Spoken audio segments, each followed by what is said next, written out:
We started in 2014, and it came out of a couple of events. It came out of there was a little bit of a sort of renewables workshop organised by the local council, and a few people got together through that workshop and afterwards saying we should do something in this area. And then a few of that group also headed off to the first Community Energy Congress in Canberra that year. And there was a fairly enthusiastic and passionate core group who were very frustrated with the federal government's lack of movement on energy policy and could see that there were enormous potential in renewables. And their starting question was, how can we do energy differently? And what they saw was that not only could they take action on climate change, which was their primary motivating factor, but that using renewables and introducing them into the community would bring a whole host of other benefits as well. So they've spent the next 18 months just talking to people, and that was very deliberate because they were a very passionate and motivated group of individuals, but they needed to know that the community was on board with this as well.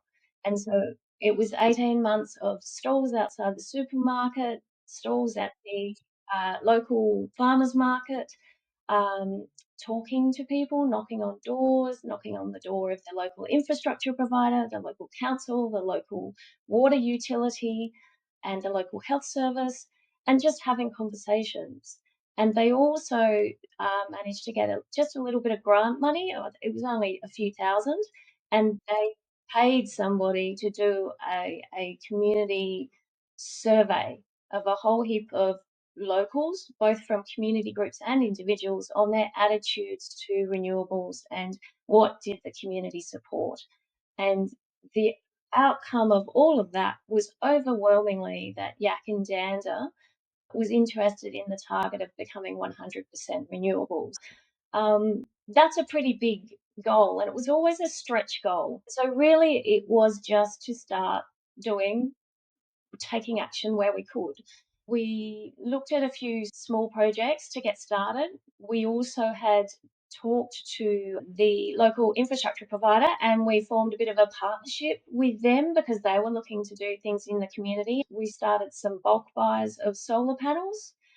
The conversations with the health service resulted in them coming back to us about 6 to 9 months later and had decided to put a whole heap of solar on their roof. That ended up saving them about $35,000 in their first year. So I wouldn't say there was any set path.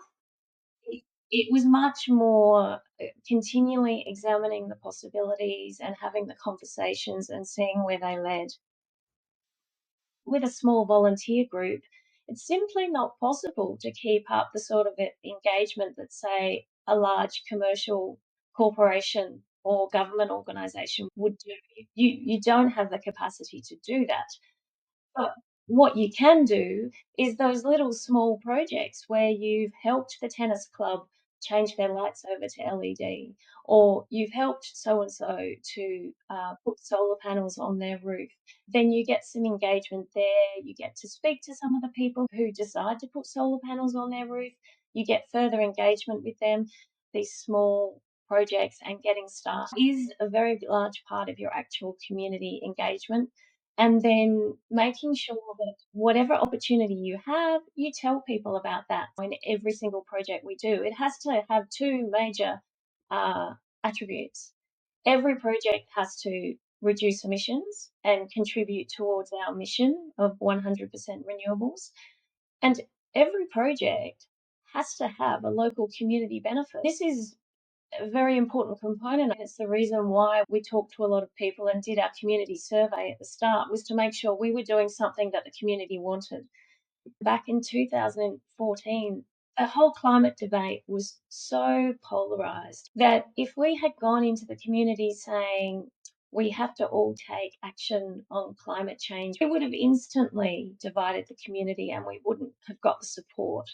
So the approach we took was to say, let's think about energy differently.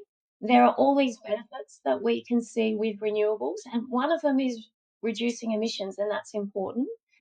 But there are all these other benefits. They'll reduce your costs. We can help increase some local network stability. We can also provide some resilience to you.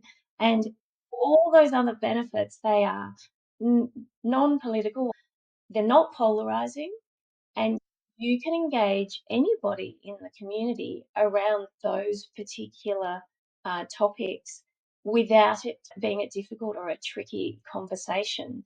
The key is to always keep having conversations about what's possible in your area and what would be good to happen in your area. I think that's probably one of the most important things. And also, as part of those conversations, to attract people with the right skills.